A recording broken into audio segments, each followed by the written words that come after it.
PEN y su charla es técnica de aprendizaje automático para la discriminación de estados coherentes. Adelante, ¿no? Bueno, como dijo, la charla se va a llamar técnica de aprendizaje automático para la discriminación de estados coherentes. Lo estoy armando como mi tesis de grado y mis directores fueron Matías Vilkis de la Universidad de Barcelona y Lorena Rebón de la Universidad Nacional de La Plata. Entonces, la idea principal de esta charla es ver un poco de cómo transmitir, de cómo se puede transmitir información con estados coherentes, estados gaussianos y ese tipo de cosas. Y después voy a ver un poco de que ante situaciones del mundo real a veces es muy difícil generar modelos teóricos de cómo se están afectando estos estados. Entonces existen técnicas como inteligencias artificiales o cosas así que ayudan, por ejemplo, para calibración de datos. Entonces, lo primero que queremos ver es si nosotros queremos transmitir información, ¿qué estados usar? Una cosa que los que nosotros usamos en particular serían los estados coherentes, que son el tipo de estado gaussiano, que esto nos sirve porque pueden recorrer grandes distancias sin tener mucha interacción entre ellos, entonces no va a haber tanto ruido, absorciones y cosas va a haber, pero bueno, dentro de todo es de lo mejorcito que se puede haber. Pero bueno, si vemos bien por qué usarlos, una de las razones es esta, de que la interacción que van a tener con el medio va a ser dentro de todo baja, entonces podríamos hacer comunicaciones con satélites y cosas por el estilo, además de que es tecnología que dentro de todo se usa bastante para algunas cosas. Y la otra es que como este trabajo es casi todo simulacional, los estados gaussianos son muy eficientes de simular, entonces con complejidad cuadrática en los modos y eso podemos calcular de forma relativamente fácil cuáles son los valores de expectación, cómo proyectar sobre otros estados y ese tipo de cosas. Entonces, lo que vamos a resolver para comunicaciones es un caso muy usado en literatura, que es solamente querer discriminar entre estados alfa y menos alfa. La cosa de esto es que, como los estados coherentes entre sí no son ortogonales, si nosotros tenemos una única copia del estado, o sea, solamente mandamos una vez el estado alfa o una vez sola el estado menos alfa, entonces intentamos distinguir entre ellos, la probabilidad de discriminación entre ellos, o sea, la probabilidad de éxito siempre tiene que ser menor que 1. Esto es justamente porque hay un overlap entre los estados. Entonces, esto lo que limita, lo que genera es que haya un límite de Helmstrom, en el cual, depende de la intensidad que tengan nuestros estados, podemos distinguir mejor entre uno u otro. Por ejemplo, si yo tengo dos estados, por ejemplo, 0.05 y 0.05, la probabilidad de distinguir entre ellos es muchísimo menor que si tuviese estados 10 y menos 10. Solamente porque en uno son estados que están muy cerquita y en otro, en el espacio de fase, serían estados que están muy lejos. Y bueno, esa limitación nos lo da el límite de Helmstrom. Entonces, existen muchas formas de distinguir entre estos estados. Una de las más conocidas es la medición isomodina y heterodina, que son hacer mediciones sobre las cuadraturas de cada uno y según el output que estamos teniendo, determinar, o sea, de alguna forma votar si queremos ir con un estado menos alfa o si queremos ir con un estado alfa. No voy a entrar mucho en detalle, no conozco demasiado de osmodina y heterodina, pero bueno, esto es una forma de distinguir con esto. En general, lo que nosotros vamos a usar igual es lo que se llama discriminación Kennedy optimizada, que es el siguiente circuito. Que es, nosotros tenemos un estado alfa o menos alfa, o sea, se nos manda un estado, vamos a aplicar un desplazamiento en una cantidad beta, y al final vamos a hacer single photon counting o sea, proyectando sobre la base de Fock. Esto lo que nos da es que, por ejemplo, en la discriminación Kennedy en particular se fija a el valor de beta para que sea alfa. Entonces, si nosotros a estos par de estados le aplicamos un desplazamiento alfa, nos quedaríamos con estados 0 y estados 2 alfa, en lo cual, si nosotros ahora quisiéramos ver cuántos fotones se ven cuando estamos al final del circuito, el estado menos alfa no puede generar ningún fotón porque es el vacío de fotones, y el estado alfa, en cambio, tiene una probabilidad de no generar fotones, pero bueno, si la intensidad es lo suficientemente alta, lo más probable es que genere algún fotón. Y la Kennedy optimizada directamente es ver cuál es la probabilidad de éxito en función de un parámetro beta y hacer una maximización numérica o de alguna forma y obtener así cuáles son de los estados por los que nos pongan. Todo esto justamente arma un gráfico de probabilidades de éxito diferentes. Acá grafiqué nada más entre 0 y 1. Y vemos que, bueno, justamente la Kennedy optimizada es la que mejor rendimiento tiene, es mejor en sí que la homodina y la Kennedy de por sí, pero siempre debajo del límite de Helmstrom. El límite de Helmstrom se puede encontrar con algunas mediciones como se llaman dolinas y cosas así. En este caso nos vamos a centrar en Kennedy porque para razones reales muchas veces es más que en la diferencia que tenemos no se compensa con fuentes de ruido que puede traer arraigadas y cosas por ese estilo.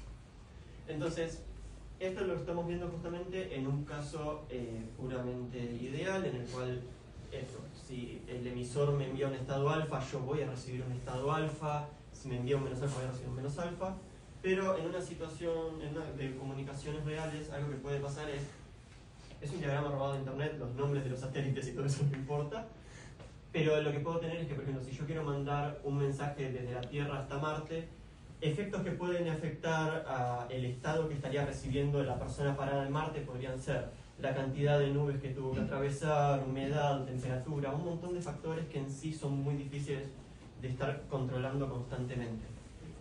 Entonces, en sí lo que nosotros estaríamos recibiendo cuando tenemos una comunicación real es algo de este estilo. Nosotros mandamos un estado menos alfa o alfa, va a sufrir una evolución según un lagrangiano, que en principio es completamente desconocido, es dado totalmente por el medio ambiente, y recién ahí vamos a tener la capacidad de hacer una medición sobre este estado.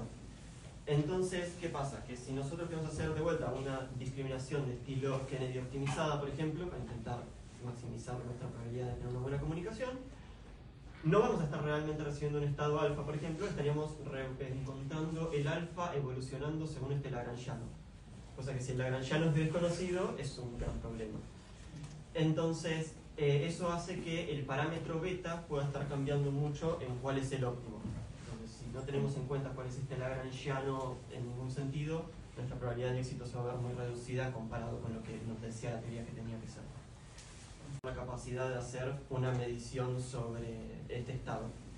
Entonces, ¿qué pasa? Que si nosotros queremos hacer de vuelta una discriminación de estilo Kennedy optimizada, por ejemplo, para intentar maximizar nuestra probabilidad de tener una buena comunicación, no vamos a estar realmente recibiendo un estado alfa, por ejemplo, estaríamos encontrando el alfa evolucionando según este lagrangiano. Cosa que si el lagrangiano es desconocido, es un gran problema. Entonces, eso hace que el parámetro beta pueda estar cambiando mucho en cuál es el óptimo. Entonces, si no tenemos en cuenta cuál es este lagrangiano en ningún sentido, nuestra probabilidad de éxito se va a ver muy reducida comparado con lo que nos decía la teoría que tenía que ser. Entonces, como justamente estamos teniendo el problema con el lagrangiano, una de las cosas que se le ocurrió a mi director, que lo hago parte como tesis de doctorado, es usar inteligencias artificiales. La cosa de usar inteligencias artificiales, en este caso por reforzamiento, es que puede hacer múltiples experimentos, pero no necesita, y sacar observaciones de esos experimentos, pero no necesita en sí un modelo teórico que le esté diciendo cuál es el valor de beta óptimo. Entonces, en general, las inteligencias artificiales que vamos a estar usando funcionan justamente, van a ser por reforzamiento, así que van a proponer un valor de beta, que al principio va a ser totalmente aleatorio, van a obtener una recompensa, que en este caso, ahora voy a explicar bien cómo funciona, pero va a ser la probabilidad de éxito en resumen, y lo que van a hacer es ir probando diferentes valores de beta hasta intentando maximizar esta recompensa, que sería la probabilidad de éxito, que es lo que nosotros queremos para maximizar las comunicaciones. Entonces, los beneficios son justamente lo que venía anticipando, que nosotros estamos teniendo este lagrangiano que nos está generando la evolución, y recién íbamos a aparecer la medida. Y si este es desconocido, no necesitamos una teoría para poder encontrar valores óptimos. Con hacer el experimento la suficiente cantidad de veces, podemos encontrar estos parámetros óptimos para la calibración en nuestro sistema. Y en particular, cómo recompensar a la gente, dije que era la probabilidad de éxito, pero en sí, si lo vemos desde antes, la probabilidad de éxito es algo que yo no tengo acceso porque es algo que saltaba de una teoría. Entonces, lo que nosotros estamos haciendo en este caso es repetir un experimento de discriminación que nosotros sabemos realmente cuáles son las clasificaciones. Por ejemplo, podría mandar 20 veces el estado menos alfa, 20 veces el estado alfa, y comparar con cuáles son las predicciones de nuestra inteligencia artificial. Eso nos va a dar una probabilidad de éxito obtenida experimentalmente, la cual va a tener fluctuaciones, pero en media debería pasar a parecer bastante a la probabilidad de éxito, y esas fluctuaciones de hecho pueden ayudar a la inteligencia a no caer en mínimos locales y cosas del estilo, así que tampoco es que estamos perdiendo mucho, puede hasta resultar beneficioso. Entonces, para hacer esto, lo primero que armamos es un modelo que es totalmente ciego al entorno, que es un modelo que no puede ver absolutamente nada de lo que está pasando, solamente ve las recompensas que está obteniendo y propone valores de beta diferentes. Entonces, la forma de explicarlo puede ser con el Super Mario, como un caso totalmente aparte, que es que justamente nosotros podríamos hacer que nuestra inteligencia artificial aprenda a pasar el nivel 1-1 y romper todos los récords mundiales, todas las cosas en una convergencia relativamente rápida. La cosa es que si, por ejemplo, nosotros agarramos esa misma inteligencia y la pasamos a un nivel 8-4, encontramos que la inteligencia nunca se dio cuenta que hubo un cambio de nivel. Entonces va a tener que, o sea, va a intentar hacer exactamente los mismos inputs y de repente va a ver que está fracasando completamente. Así que hacer cualquier cambio en el entorno, en los modelos ciegos, el problema que tienen es que requieren un reentrenamiento. Entonces, la gran ventaja es esta: convergen muy rápido normalmente, pero cuando cambia algo del entorno, como podría ser que, nada, un día estaba más nublado, otro día estaba menos nublado, tenemos que rehacer todo el entrenamiento.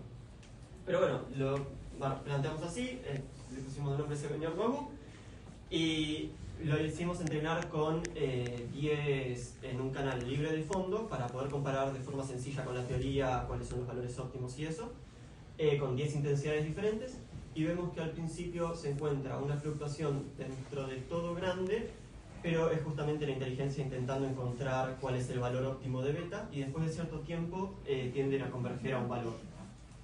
Esto, de vuelta, comparando en el caso libre de fondo, lo podemos plotear con la probabilidad de éxito y vemos que nuestro modelo sin ningún, o sea, nuestra inteligencia artificial sin ningún modelo teórico está macheando de forma casi perfecta a lo que predice la teoría.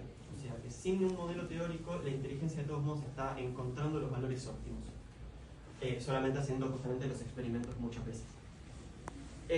Pero bueno, esto también da un poco la idea de, queremos ver que si el entorno cambia un poco, que nuestra inteligencia también se pueda adaptar un poco, o sea que no cada vez que está cambiando algún parámetro de nuestro sistema tenga que volver a hacer todo y que me tenga que estar fijando si cayeron o no. Entonces lo primero que armamos, que igual es la que voy a hablar, tenemos un par más, es una que se adapte a cambios en la intensidad inicial. Entonces, sí, la idea es que haga el mismo entrenamiento, pero cuando hace el entrenamiento lo hace con muchísimas intensidades, ¿no? Entonces, después, cuando ya llegan los valores óptimos y lo que sea, si la persona inicial decide cambiar la intensidad, no tiene que rehacer el entrenamiento. Es como un pequeño paso de que, bueno, si cambia algún factor de nuestro sistema, que no tenga que volver a hacer el entrenamiento. Esto, por ejemplo, lo podemos graficar, lo hicimos para el gráfico para distinción entre estados menos 0.5 y 0.5, y lo mismo, vemos mucha fluctuación al principio, que termina convergiendo a un valor que es relativamente cercano al esperado teóricamente. Pero en este caso, justamente, si nosotros queremos graficar toda la curva de probabilidad de éxito como habíamos hecho antes entre estados 0 y 1, ya no tenemos que hacerlo completamente el entrenamiento por cada uno de los puntos, sino que nos deja predecir una curva, la curva completa sin necesidad de hacer el entrenamiento de vuelta. Entonces vemos que de hecho cuando lo entrenamos de esta forma, que igual vale aclarar, esto es solamente un ejemplo, cuando hizo el entrenamiento lo hizo con todos valores cercanos a esta zona, pero vemos que, bueno, justamente no tenemos que hacer el entrenamiento múltiples veces, la probabilidad de éxito se parece demasiado, y si se armara un modelo más específico, seguramente se puede mejorar esta pequeña discrepancia. De hecho, o sea, es un modelo muy, o sea, básicamente está ajustando un polinomio cúbico, o sea, es literalmente la forma más sencilla de armar esta inteligencia y se puede mejorar esto de acá. Pero bueno, vemos lo mismo, que en este caso que le estamos dando una pequeña observación a la inteligencia artificial, que es una intensidad inicial, puede hacer un entrenamiento y puede llegar a valores que son relativamente cercanos a los esperados teóricamente. Y bueno, eso es más o menos de lo que iba a hablar. Lo primero que vimos igual un poco, para hacer como una recapitulación, es cómo funcionaban transmisiones libres de fondo, esto de que como no son ortogonales, no se los puede distinguir de forma perfecta. Después vimos que justamente no siempre es fácil hacer un modelo teórico del fondo para una transmisión real, por estas cosas como puede ser el medio ambiente, como puede ser el mismo sensor o cosas por el estilo, y que lo más importante es que muchas veces es útil la idea de usar inteligencias artificiales cuando no tenemos un modelo teórico de algo específico. O sea, en este caso justamente pudimos predecir esta maximización sin necesidad de en ningún momento meternos a ver cómo funcionaba ese Lagrangiano. Y bueno, eso es todo. Acá hay alguna referencia por si les interesa y dejo ahí también mi contacto por cualquier cosa.